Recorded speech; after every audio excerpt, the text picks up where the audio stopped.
Funteni ani kurantigɛ ka fura sɔrɔ o la a fɔ Emicom SARL yaasa I ka se k'i yɛrɛ tɔgɔla kuran sɔrɔ I bolo su ni tile Emicom SARL nalen no kana wasa kɛ kiti min bɛ n'o bɛ tali kɛ éclairage la o b'u bolo ventilateur ta b'u bolo téléphone ni radio ka taa fara min ye batterie lithium kan min tɛ ban fewu su tile kara min ye ka taa minɛn ninnu sigi fɛ yen o baarakɛlaw fana b'u bolo sɔngɔ o damatɛmɛ jalen no fantan ani naani bɛɛ lajɛlen fɛ min ye yɛrɛ tɔgɔla kuran ye su ni tile kuru kara a fɔ Emicom SARL n'i b'a fɛ k'u sɔrɔ sa nɛgɛjuru sira 84 63 95 ani 30 I bɛ se k'o dasi Mali fantan naani bɛɛ lajɛlen fɛ u bɛ yen fana u jabalaba Bakɔ Jikɔrɔni ni Bamakɔ kɔnɔna na bureau bɛ u bolo Kucalakaw fɛ yen Segu Sikaso min ye Kulukoro ye Kayi Nɔnsɔnbugu ani Mali fantan naani a fɔ Emicom SARL.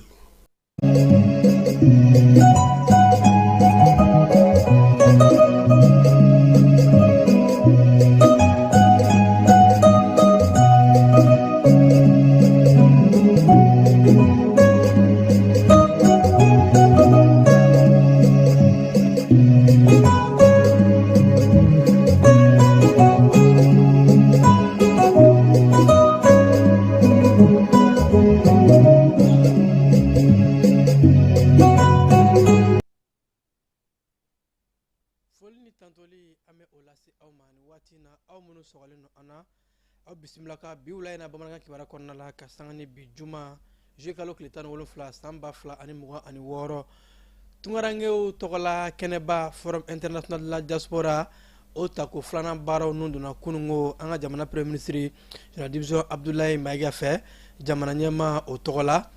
halisa tungarangew tɔgɔla donba in u ka kɛnɛba in kadira kɔnɔna la Mali tungarangew minnu bɛ nalen baaraba la jamana kɔnɔ jamana kuntigi o bisimila yasa ka se ka kuma baarakɛlenw olu kan Yirimajɔ komisariya ye tɛgɛ da sɛgɛnnama dɔw kan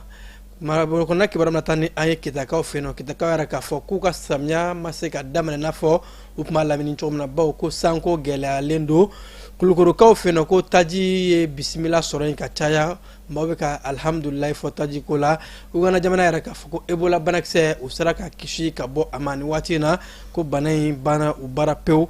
ninnu de an ka wula in na kunnafoni la kuma wɛrɛ ye an bɛna kunnafoni wɛrɛ fara mun kan sɔnni ka ɲɛfɔli kɛ aw ye a y'aw sɔgɔ ko ɲuman an ka kibaruya sira bɛɛ lajɛlen na.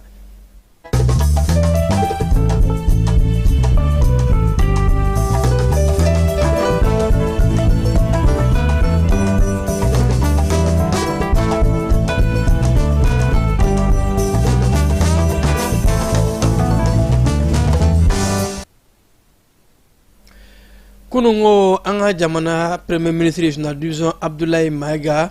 jamana kuntigi tɔgɔla a ye tungarangew ka kɛnɛba tako filanan forum international de la diaspora ko baaraw nun don CCB kɔnɔna la kɛnɛ mun kan ni an ka jamana den mun sigin bɛ jamana kɔ kan u caman nana minnu b'a laɲini ka na baaradaw ka olu dayɛlɛ ba Maliba kɔnɔ yan nɔ yaasa ka se ka na ni ɲɛta ani yiriwa ye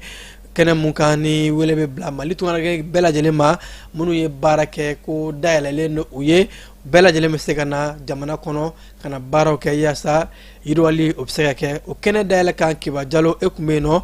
mun bolo k'an bɛ taa fan fɛ an bɛ jango lajɛ. Forum ni an b'a fɔ nin ye hakilina mun ye ni hakilina jara malidenw bɛɛ lajɛlen surtout tungarankew minnu bɛ bi ne a mɛnna u tun b'a fɛ ka investir jamana kɔnɔ u dɛsɛra ka investir donc forum de la diaspora ye n'a tako filanan ye ani kibaruya mun bɔra a kɔnɔ nin kɛra fɛn ye fɛn mun kɛra vraiment bonya ye ka se tungarankew ma surtout tungaranke minnu b'a fɛ ka na investi minnu b'a fɛ ka na baara dayɛlɛ jamana kɔnɔ donc an ye discours lamɛn sisan k'a fɔ président de la république yɛrɛ n'o ye Assimi Goïta ye a ko dayɛlɛnnen don bɛɛ lajɛlen ye ni mun bɛ gɛlɛya sɔrɔ o ka na parce que fɔlɔ anw tungarankew ni de tun ye gɛlɛya ye an bolo cogo di i bɛna se ka investi jamana kɔnɔ cogo di i bɛ se ka installer jamana kɔnɔ mais an ye jaw minnu ye o b'a jira an na k'a fɔ ko forum ni a y'a kun bɔ. Bon forum nafa ye fɛnba de anw kan parce que non seulement u bɛ investisseurs b'u la minnu bɛ se ka anw dɛmɛ parce que an kelen an tɛ se donc ni mɔgɔw ye anw dɛmɛ an bɛ se ka ko caman kɛ ɲɔgɔn fɛ. Forum yi jigisigi forum don danaya forum don hakilisigi forum don ka ɲɛsin maliyɛn minnu sigiyɔrɔ bɛn bɛ kɔfɛ jamanaw ma ka d'a kan minnu fɔra bi minnu yirana ja minnu yirana ani baara minnu bolodalen don n'o kɛra a bɛ kɛ sababu ye maliden minnu bɛ kɔfɛ u bɛ se ka segin ka na Mali kɔnɔ cogo min na ka na investi ka na baara kɛ faso ye parce que an caman bɛ yen a ka d'an ye ka na baara kɛ mais an t'a dɔn an bɛ sira minnu ta an bɛ don yɔrɔ jumɛn fɛ ka bɔ yɔrɔ min fɛ olu dɔnnen tɛ et puis a bɛ kɛ sababu ye maliden minnu fana bɛ kɔfɛ ka u ni jamana ɲɛmɔgɔw cɛsurunya u ni an ka ministères cɛsurunya u ni an ka institution fana cɛsurunya donc moi je pense que yɔrɔ la ne bɛ se k'a fɔ jigisigi forum forum ni nafa ka bon kosɛbɛ n'i y'a jateminɛ Mali kɔnɔ a du ka dɔgɔn min ka mɔgɔ dɔ ti kɛnɛ ma Mali ye tunkan jamana de ye o tunkan jamana in maliyɛn minnu bɛ kɛnɛ ma olu fanga ka bon u bɛ taa baara kɛ jamana wɛrɛw la u bɛ dɔnniya ɲini u bɛ nafolo sɔrɔ u bɛ tubabu b'a fɔ cogo min na ko compétence u b'o acquis ni a ma ɲa k'u taara jamana wɛrɛw la ka dɔnniyaw ni nafolow sɔrɔ o jamanaw kɔnɔ a ka kan anw maliyɛnw fana ka olu capitaliser ka se ka segin ka na an ka jamana kɔnɔ ka na dɔ kɛ jamana ye ka na dɔ kɛ an faso fana ye ne hakili la o ye fanga belebeleba ye Mali yɛrɛ bolo an bɛ o kɛnɛ de kan bi. Mɔgɔ o mɔgɔ n'i ye maliyɛn n'i bɛ Mali kɔ kan k'i hakili bɛ faso la i bɛ fɛ ka na baara kɛ yan i bɛ fɛ ka na i ka nafolo la baara yan i bɛ fɛ ka na fɛn kɛ i faso la i yɛrɛ bɛ se k'a ɲaga fɛn min na fɛn fɛnɛ bɛ kɛ siniɲɛsigi i yɛrɛ ma faso kɔnɔna na ka sira jɛlen kelen labɛn bɛɛ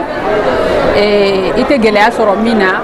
taasira kelen min ɲɛnabɔlen don i bɛ se k'i ka tani ka segin ou bien i bɛ se ka na i ka baara lawaleya sira jɛlen min fɛ nɔgɔya la donc o kɔnɔna na n'o hukumu kɔnɔna na o de y'anw se yan. Ni ye ne ka jamana la komi ne nana cogoya min na sisan ne ni wari ma na ne ni hakili de nana n b'a fɛ ka hakili di maliyɛnw ma olu yɛrɛ bɛ se ka ta ka baara kɛ n'a ye bon sira caman fɛ fɛla parce que ne ni ingénieur dɔ nana ani maliyɛn dɔ bɛna ɲɔgɔn rencontrer a bɛna f'u ye parce que ne n'a ɲɔgɔn sɔrɔ consulat baara la n ko n b'a fɛ i ka n'i ka hakilinata dɔɔni di yan ne yɛrɛ bɛ invité ka na n b'i ka fɛɛrɛ ta i bɛ na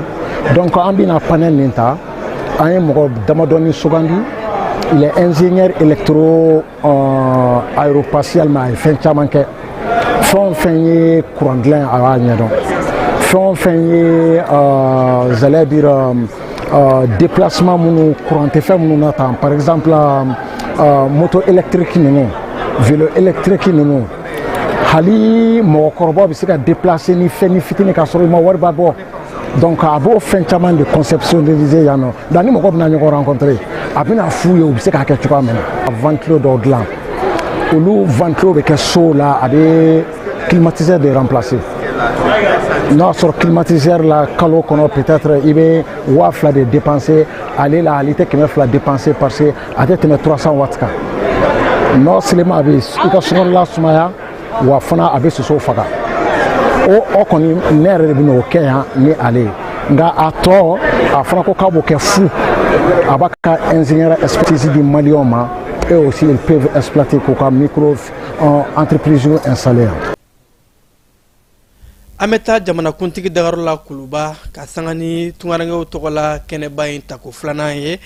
jamana ɲɛmaa ye Mali tungarankew ka kulu dɔw maaw bisimila kunungo juillet kalo tile 16 a dagayɔrɔ la ni ka kuma baara ni wulikajɔ mun ni a bɛ ka kɛ kulu in ɲɛmaa kun bɛ maliden mun bɛ jamana kɔ kan olu ka kulu au conseil des maliens de l'extérieur Habib Sila ani fo ka taa se maa minnu bɛ yen nɔ ni olu b'a ŋaniya ka na baaraw dayɛlɛ an ka jamana kɔnɔ jamana yiriwali kama jamanakuntigi ni u ye ɲɔgɔn kumaɲɔgɔnya mun kɔnɔ n'u y'a yɛrɛ k'a fɔ ko u ye kumaɲɔgɔnya cɛɲu sɔrɔ ani fo ka taa se jamanakuntigi ye kɔrɔfɔ minnu f'u ye a bɛ maa jigi sugi fɔ a bɛ maa jigi fa bawo ko gale komu ma gɛlɛya tun bɛ tunkarankew la o de y'a ye u bɛna baara kɛ cogo di jamana kɔnɔ sira bɛ se ka yiru la cogo di ko o gɛlɛyaba de tun b'u kan nka ko ala ni an ka jamana ɲɛmaa général d'armée Assimi Goïta ka wulikajɔ n'a ka hakilinaw kɔnɔ a y'a yɛrɛ k'a fɔ maa fɛn fɛn b'a ŋaniya ka na baaraw dayɛlɛ kɛnɛ bɛ di bɛɛ lajɛlen ma wa u bɛ bilasira jamana ɲɛmaayaso fɛ yaasa u bɛ se ka baaraw kɛ yiriwaliw bɛ sɔrɔ cogo min na an ka jamana ɲɛtaa kama maa minnu filɛ nin ni u y'a yɛrɛ k'a fɔ ko o nisɔndiyara bawo ko jamanakuntigi kɔrɔfɔ la mali tunkarankew jɔyɔrɔ ka bon kosɛbɛ ɲɛtaa kuntalajan na ani mali kura hakilina mun ni o laɲini mun baara bɛ sen na ko tunkarankew u jɔyɔrɔ ka bon la kosɛbɛ bɛɛ lajɛlen b'a dɔn k'a fɔ malidenw bɛ jamana kɔ kan u bɛ musaka mun ka o don jamana ɲɛtaa kama ko o fanga bon kosɛbɛ o siratigɛ de la ko dayɛlɛ bɛ bɛɛ lajɛlen ye mun bɛ fɛ ka na baaraw kɛ keba halisa an bɛ to tunkarankew ka ni sigiba in a tako filanan kadara kɔnɔna la fɛn mun ye bi sɔgɔmada in na kɛnɛw bɛ yen nɔ ni o ye standuw ye ka gɔw sigi maa fɛn fɛn bɛ u ka baara bololalenw kɛ minnu bɛ fɛ ka na projetw sigi yan nɔ bɛɛ lajɛlen kɛ mɛn ka taa u kɛ gakɔrɔla ye n'an ye misali ta groupe AN Holding kan olu bɛ ka bɔlɔ siraw ni o ye digital ye ka o baara dɔ bila sen kan mun b'a to maaw bɛ se ka to i sigiyɔrɔ la i bɛna taa taama mun na ka bɔ Bamako ani Dancɔ ni ɲɔgɔn cɛ ka sira kana bɛɛ lajɛlen lajɛ yaasa farati ni gɛlɛya mun bɛ sira kan ko ka se ka o bɛɛ lajɛlen dɔn ni groupe kɔfɛla ni o ye ANB ye olu maaw ka projet in a sigi bɛ fɛn jumɛn ni fɛn jumɛn kan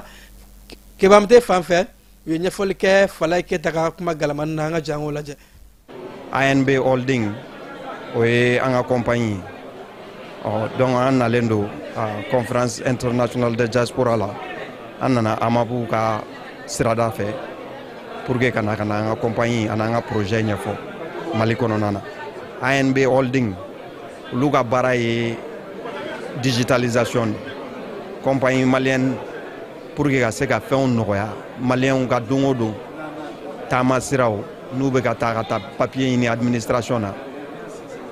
an bɛ fɛ ka o de nɔgɔya maliyɛnw bolo.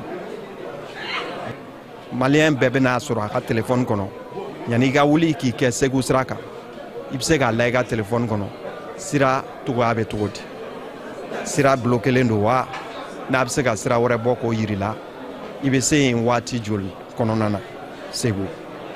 ni ala y'a nɔgɔya fɛnɛ an bɛ fɛ usagers k'a utiliser n'u ye problème ye sira kan accident o yɔrɔ ye ji ye sira tiɲɛ o u bɛ se ka a signalement ci an ka autorités b'a sɔrɔ appui bɛ mun permettre ka siga bɔ kow la parce que n'u ye yɔrɔ photo ta k'a ci an ka autorités b'a dɔn tiɲɛni in kɛra yɔrɔ min na exactement u tɛ mɔgɔ wɛrɛ ɲininka yɛrɛ parce que appui b'o ci u ma donc u bɛ se ka dɛmɛ wuli dɛmɛ mun mɔgɔw bɛ se ka se yen sisan ka sira ko ɲɛ ka ko nɔgɔya mɔgɔw bolo. application de don an ka kan yɛrɛ bamanankan nin dabɔra Mali de kama donc a bɛ ka daminɛ tantɔ n'Ala sɔnna ma an bɛ phase pilote la o kun ye mun ye pour que ka appui tester wa appui in n'Ala sɔnna ma a dabɔlen don mun kama a bamanankan b'a la français b'a la hali katakatani bolila ou bien moto taxi o man kan tɛ ka mɔgɔ wɛrɛ ɲininka a utilisation na parce que i bɛ se ka bamanankan fɔ a ye ne wulila sisan n bɛ ka n kunda Maɲanbugu sira kan sira tɔgɔ bɛ cogo di a b'a f'i ɲɛna ni accident b'a kan ou bien ni sira bloquelen don n'i kan ka sira wɛrɛ ta. sécurité o ni n bɛ se k'a fɔ fɛnɛ numérique sécurité o ni n bɛ se k'a fɔ fɛnɛ numérique minnu bɛ ordinateur ko ninnu ni téléphone ko ninnu na jamana kɔnɔ k'olu lataaɲɛ n'an kun sera k'olu lasɔrɔ o de tun b'an dɛmɛ kosɛbɛ parce que olu an ka baaraw u bɛɛ sirilen bɛ ɲɔgɔn na olu mɔgɔ ninnu de bolo. an ye nimisi wasa sɔrɔ ala ni amaki yɛrɛ sababuya la an sera ka an ka produit n'an ka projet présenter mɔgɔw la aw yɛrɛ ɲɛ bɛ jama la jama bɔra a diyara an ye a bɛnna an ma donc ani an sera ka mɔgɔ dɔw ye mais on espère encore ka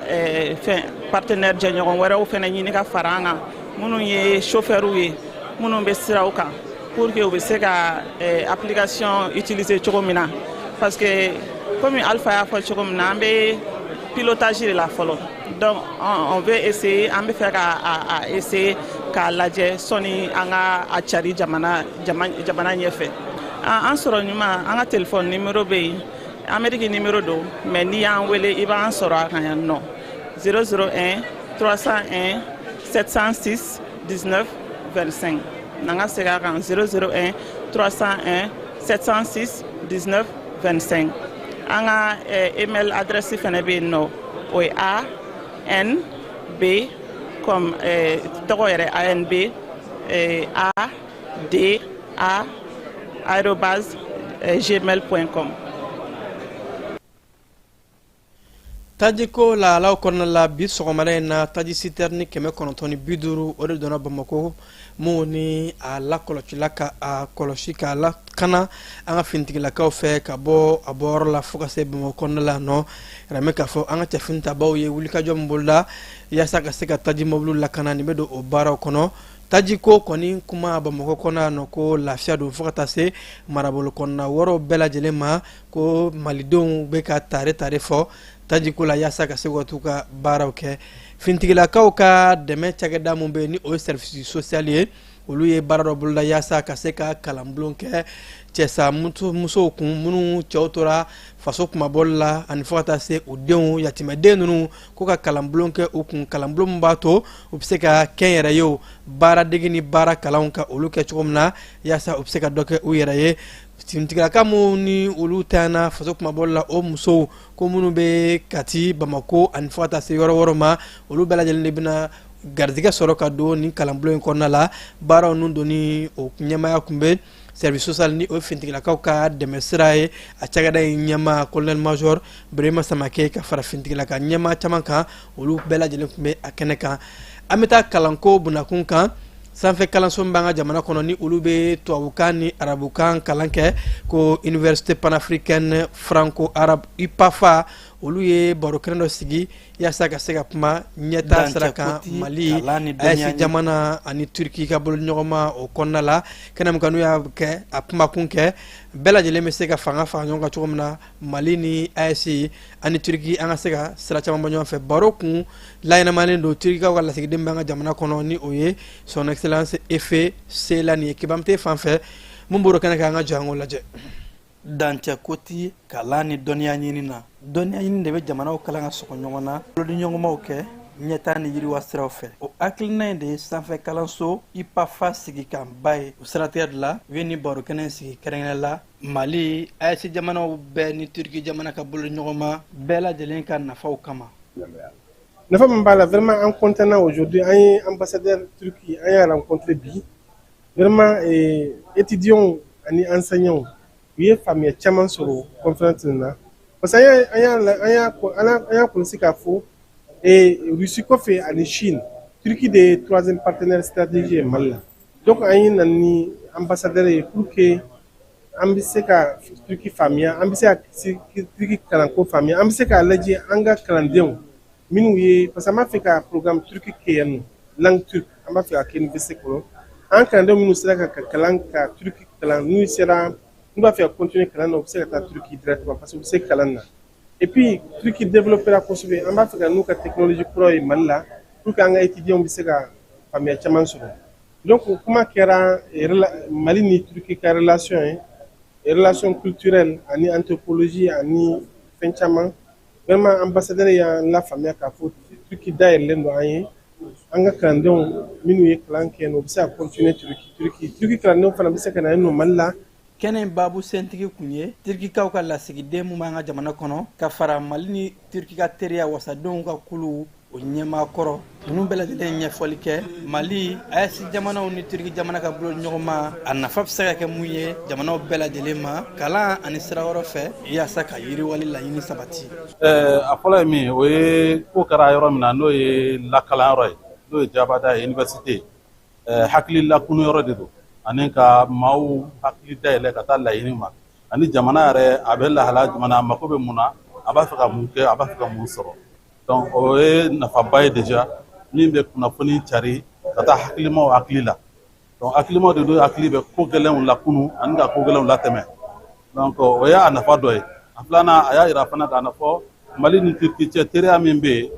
kuma dɔrɔn tɛ a bɛ hali nin na i n'a fɔ ka ɲɔgɔn dɛmɛ ka dɔnniw falen ɲɔgɔn na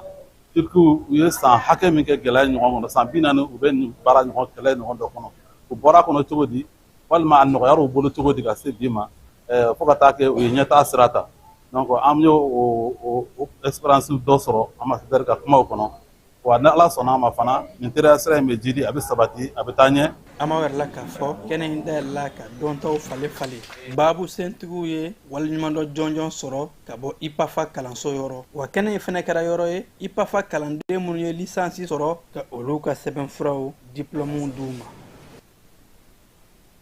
an bɛ taa yirimajɔ komisariya de polisi la komisari min bɛ yen nɔ ni o ye moribo ka jara ale n'a ka cɛbalenw u ye baaraba kɛ ka sanga ni juye kalo tile 12 ye aramɛ k'a fɔ u ye siganama maa 2 ka tɛgɛ da olu de kan maa fɔlɔ ko o sisanga ye san 36 YD ko u ye ale minɛ bawo ko a ye blessure ka joginin da ka ni fo ka taa se maramafɛnw olu yɛrɛ a bolokɔrɔ ani a ye bagabagalikanw bi faga ka o menasiw kɛ ka ɲɛsin a yɛrɛ furumuso ma ka sanga ni furumuso in yɛrɛ de ka damakasi sɛbɛn dɔnni ye ko yirimajɔ komisariya de polisi cɛbalenw u ye larawuli ni sɛgɛsɛgɛliw kɛ ka taa ni maakofɔlɔ in larawuli kɔnɔ la ka du kɔnɔna la u taara ni maramafɛn sɔrɔ a bolokɔrɔ ni waati in na ko u ye a minɛ ka lasago yaasa ko in ka se ka kɛ ka kiri kɛ i n'a fɔ a bɛ kɛ cogo min na ko affaire filanan o kɛra fɛn mun ye sababu kurani kɔnɔ musolaka mun ni kibaruyaw bɔra ka bin k'a fɔ ko ale kɛra sababu ye ka a furukɛ bɔnɛ a nin na ko keleya ko dɔw nɔ ye o ko ye musolaka in bɛɛ fu ko a sisanga bɛ san 32 la ko a ye kolongaladen fo ka taa se ka sɔrɔ ka maraton fara o kan bese fara o kan ko ka o da a furukɛ kun k'u to sokɔnɔna mankan dɔw o senfɛ siratigɛ la ko yirimajɔ komisariya de polisi ye tɛgɛ da o maa filanan in fɛnɛ kan yaasa ka se ka taa nin ko ninnu bɛɛ lajɛlen ka sɛgɛsɛgɛ baaraw bɛɛ lajɛlen k'a bɛ ka kɛ ka kiri kɛ ka kɛɲɛ maa minnu ni ɲɔgɔn cɛ bɛɛ lajɛlen bɛ se ka a ka hakɛw sɔrɔ polisi ɲɛmaaba ni o ye contrôleur général Isuf Kone ale ka hakilina de kɔnɔ k'u ye nin baara in kɛ marabolo kɔnɔna kibaruyaw bɛna taa ni an ye kayikaw fɛ yen nɔ kayikaw ye baara dɔ boloda ni o bɛ tali kɛ seko ni dɔnko kɛnɛ la a tako 11 na ka sanga ni kalanbila baaraw ye kunungo baaraw ninnu donna ni u y'a sigi an seko ni an danbew ani fo ka taa se an ka kalanw o ye an bugunatigɛ sɛbɛn ani an ka sɔrɔ sira de ko an kan ka o don ba la hakilina mun ni a bɔra association kayi pour nous ale ka hakilina yɔrɔ ka fara kalandenw ni kalanden masaw kan bɛɛ lajɛlen ye nin hakilina in ka tɔbɔtɔ mayinakaw fɛ yen nɔ ko dentanni dɔ fure taara ye kɔlɔn dɔ kɔnɔna la ka sanga ni juye kalo tile 15 de ye wulikajɔw kɛra ka se ka taa ni sifinaka in ni dentanni o taara a fure dalen sɔrɔ u ka kin min bɛ ni o ye lafiyabugu ye welekan bilala joona finitigilakaw ma olu nana yaasa ka se ka ko in ka a sɛgɛsɛgɛ sɛgɛsɛgɛli bɛ ka kɛ sen na yaasa kun jumɛn de kɛra nin dentanni a sata kun ye ani maa mun nɔ ye nin wale ye ka se ka o ko bugunatigɛ kulukorokaw fɛ yen nɔ ko tajiko la bi u bɛ tare fɔ bawo an bɛ waati min na ko bi ko kulukorokaw ka taji station caman bɛ yen nɔ taji bɛ a bɛɛ lajɛlen kɔnɔna la wa a bɛ dɔgɔkun 2 bɔ bi maaw tɛ ka gɛlɛya foyi ye tajiko la o siratigɛ de la ko taji bilankɔrɔ minnu bɛ ni o ye stɔku ye o fana bɛ bɔli kɛ o siratigɛ de la kulukoro dugu kɔnɔ bi maaw nisɔndiyalen don u ka munumunu saliw la tajiko gɛlɛya ko o kuma tɛ ka mɛn maa si da kajolokaw fɛ yen nɔ kerecɛn dinɛ tigilamaw u y'u ka fara ɲɔgɔn kan kulu min bɛ yen nɔ hakilina min bɛ n'u b'a wele ko kan u ye o baara dɔ kɛ ni u y'a hakilina sigi k'a fɔ ko kerecɛn dinɛ tigilamaw u k'u ka batow kɛ yaasa ka se ka u ka sinsinni kɛ u ka dinɛ ko bunakun kan maa 60 ɲɔgɔnko olu de bɔra yɔrɔ caman na Côte d'Ivoire Burkina Faso yaasa ka se ka taa o nin don ni welekan in ni batokan in na ni u ye bɛɛ lajɛlen wele ko bɛɛ ka bɛn keleya ɲɔgɔn minɛ ka o sinsin kitakaw fɛ nɔ cikɛlaw yɛrɛ k'a fɔ ko samiya daminɛ gɛlɛyalen don u bara bawo ko sanji fanga ka dɔgɔ san nata mun nana o dɔgɔra kosɛbɛ o siratigɛ de la ani fo ka taa se ko nɔgɔ fɛnɛ fanga ka dɔgɔ u bolo u tɛ ka nɔgɔ caman sɔrɔ ko ɲina samiya a daminɛ gɛlɛyan bɛ kosɛbɛ kita cikɛlaw bolo ka sababu kɛ sanko gɛlɛya ye bawo u mago bɛ san hakɛ min na u tɛ k'o sɔrɔ ko u b'a laɲini k'a fɔ don nataw la san fanga bɛna bonya yaasa u bɛ se k'u ka cikɛ kow kɛ kibamute fan fɛ.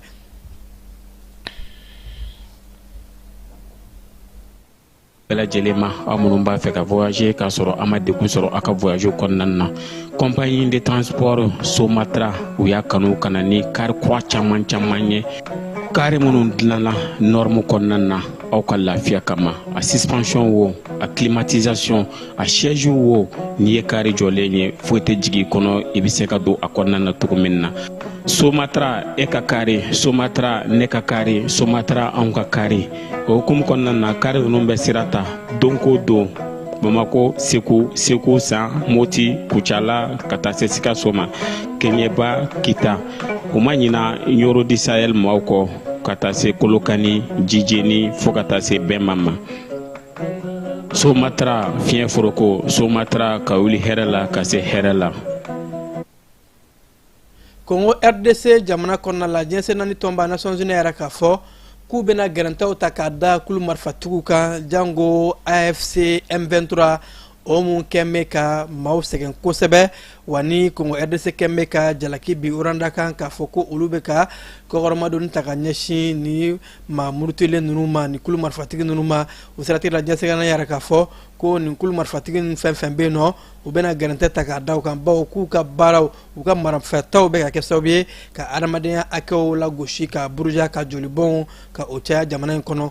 Uganda jamana yɛrɛ k'a fɔ ko an bɛ waati min na ko bi ko Ebola bana u ka jamana kisira ka bɔ a ma pewu bawo ko nin waati in na Ebola banakisɛ ma ye maa foyi de la ka sanga ni kunungo alamisa juillet kalo tile 16 ye u ka kɛnɛyaso kɔnɔ o siratigɛ de la ko u bɛ ka wulikajɔw kɛ halisa bana in taalen a kana segin ka na kunbɛli kan ka kɛ cogo min na ani baaraw kan ka kɛ u kologiriyan bɛɛ. Nigeria jamana nafolotigiba mun bɛ yen nɔ ni o ye Aliko Dangote a yɛrɛ k'a fɔ ko nanzarala jamanaw Europe ka pankulu taji kerosene bɛɛ lajɛlen fanba bɛ ka bɔ a ka taji sirabaw de la ko Aliko Dangote ni ale dɔn bɛ n'a ka diɲɛ mɔgɔbatigiya ye wa ko ka sanga ni Moyen-Orient kɔnɔna la mankan mun wulila Ameriki jamana Israel ani Iran ni ɲɔgɔn cɛ ko o mankan kɛra sababu ye ka jamanabaw hakaja Europe jamanaw k'u ka tajiko gɛlɛya kosɛbɛ o siratigɛ la fo ka se bi ma ko Aliko Dangote ale de kɛn bɛ k'i jɔ ni nanzarala jamanaw européenw ka kerosene pankulu taji suguya bɛɛ lajɛlen do b'a yɛrɛ k'a fɔ ni maa in a bɛ ka a ka se a ka nafolo n'a ka baarada ka san sɔrɔ diɲɛ bunakun kan. Uganda jamana kɔnɔna la siraban kasara dɔ kɛra sababu ye ka maa 21 ka o bɔnɛ ani na kalandenw ka mobili mun b'u ta ka taa n'a ye kalanso la bus scolaire o dɔ ka siraban kasara in senfɛ a yɛrɛ mɛ k'a fɔ ko k'a to a bɛ ka bɔ ni kalandenw ye mobili in balila ka sira bila ni ka taa don ŋaya fɛ o mun kɛra sababu ye ka sifina ka maa 20 ka o bɛɛ lajɛlen bɔnɛ ani na kibaruya kunfɔlɔ yɛrɛ k'a fɔ ko maa mun tun bɛ ka mobili in boli a tun bɛ boli damatɛmɛ wale la polisiw ye sɛgɛsɛgɛliw daminɛ yaasa ka se ka a ko kungo ni a ɲɛɲɛw k'olu bɔ ɲɔgɔn na ka lajɛ ko in kɛra cogo di.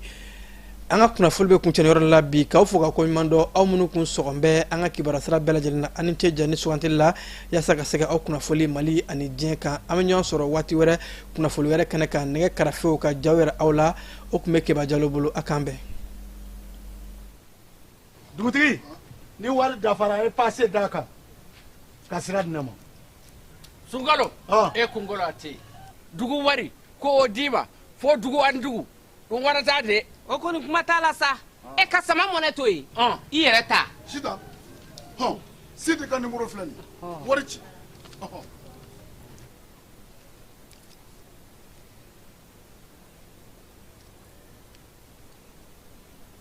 Wari sera.